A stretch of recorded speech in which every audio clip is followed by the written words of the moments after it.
to your right, my left, right, a young lady, Iggy Azalea. Yeah. Who is you know, pretty much the talk of hip hop these days. Iggy, what's up? Right. That's a good introduction. I would hope so. How you doing? I'm good. Welcome. Thank you. Good to be here. First and foremost, congratulations. You are officially a member of the new 2012 XXL freshman class. I know. I'm the first woman ever. How does that feel? Don't forget. It feels great. Yeah? Yeah. I'm really And the happy. first Australian I presume. And the first Australian. Wow. So Iggy, you've been grinding for quite some time. I've done a little research. I know that this is not your first time being in Atlanta. You know. No. You've lived here at one point. I lived here. Yeah. Okay. At what time? At what I period? lived here 2009 and 2010. Okay. I was out here. And also, you spent some time in Houston.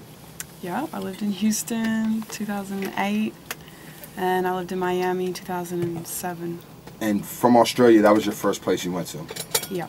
And you began rapping at when? When I was 14, I used to try to rap in Australia. Okay. That's where it's What you mean you used? I mean, try. Well, Like you don't feel like it. It was very questionable, my rap skills Yeah. back then. Oh yeah? Yeah. So they I used to try. Now I am rapping. I don't know. You could say it was a hobby. Okay. Okay. And Now I'm doing. at what point did you feel like you wanted to take it seriously? From the first thing I ever wrote. Okay. I like to do things wholeheartedly. You know what I'm saying? Mm-hmm. I went to a cypher. I got booed, and I was like, man. In Australia. This Yes. sucks. And what? No, I wasn't like this sucks. Actually, I was like, fuck them. They don't know what they're missing. I'm going to come back and I'm going to kill this shit. And I kept coming back for years and years and years. Not to the same spot, but I kept trying until I got better. And now I'm achieving. Okay. I didn't give up. What made you first want to go to Miami when you came to the States? I had a friend in Australia who had some family out there. And that was the only city where I really knew anybody who knew anybody. Mm-hmm. So I chose Miami. Also, there is an auto engineering school down there, and it is, the headquarters are in Australia, in a town right by my town, and I wanted to try to get my GED and maybe go to this audio engineering school so that I could learn how to engineer myself, because I didn't have any money to be in studios and nobody would let me in because I sucked. So I thought to myself, let me go to Miami where I know somebody and let me try to go to this school. School was too fucking expensive, and I didn't get my GED either. It took me like 2 years to get it. I did get it though, but by the time I got it, I was on some other shit. I got mine in prison. Where'd you get yours? Just around. I got it though. In an alley. Just found it. Is there a rap scene in Australia, locally? Like.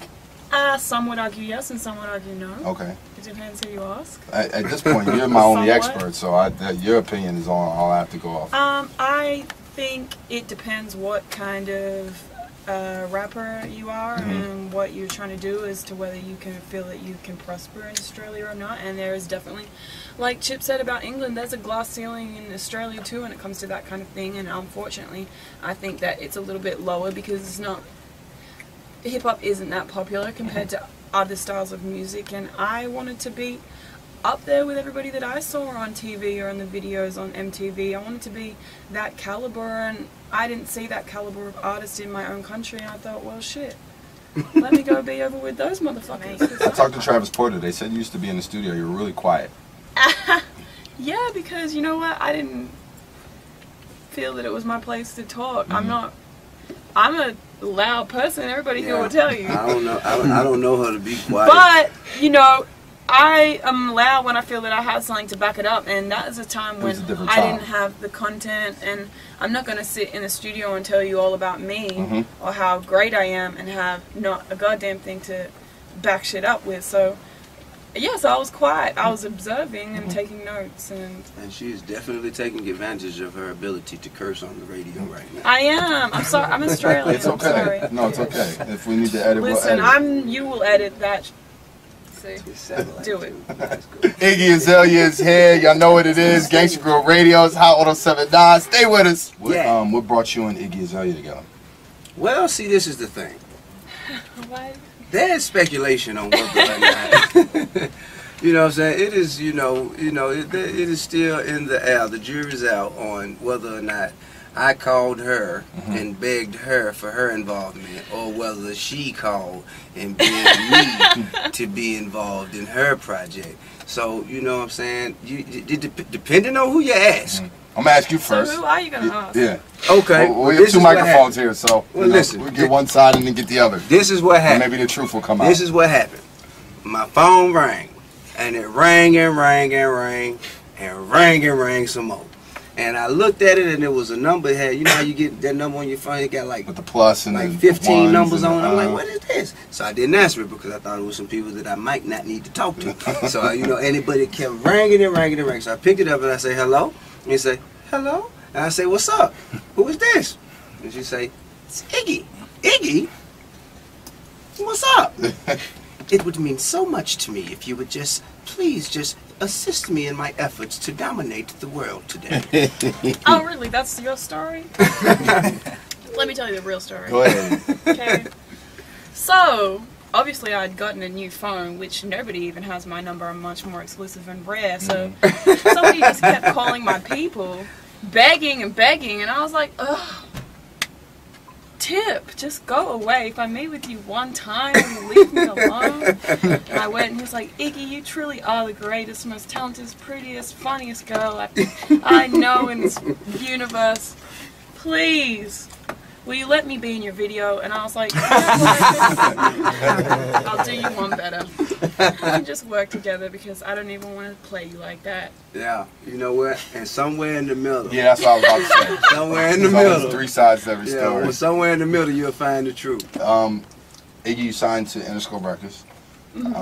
Jimmy Iovine. Yep. Personally, I've been told, you played basketball with him. I've seen a picture you tweeted with floor seats at the Lakers game. I'm sure he's a member of the Floor Seat Club. He is definitely a member of the Floor Seat Club. Feet ain't on the wood, tickets no good.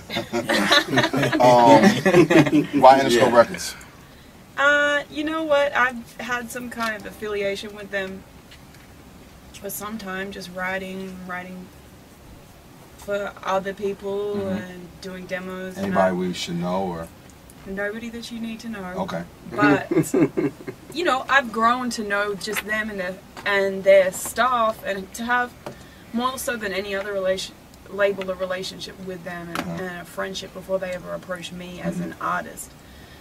I spoke with a lot of other labels, and Def Jam was a possibility. Definitely. I love everybody over at Def Jam, but at the end of the day, I just felt that I had a stronger relationship with Interscope, and we just kind of had more time under the belt, I guess you could say. So I went with who I felt was I don't want to say the safer choice, but it's kind of a marriage, and we have been dating for the longest. Just a proper fit. Yeah, it was just a good fit, and I love everybody over there. I see them every week for the last 2 years, so it just felt right.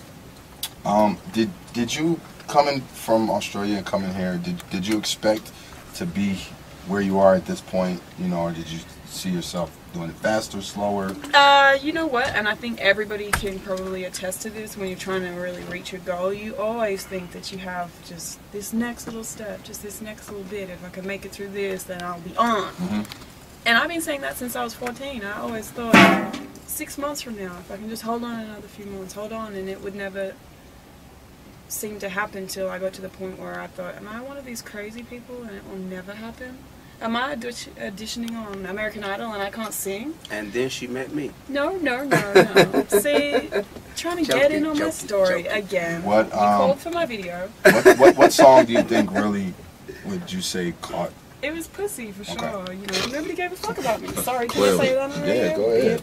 Shit. I just have all the cuss words for you. Matter of fact, let's play that real quick, man.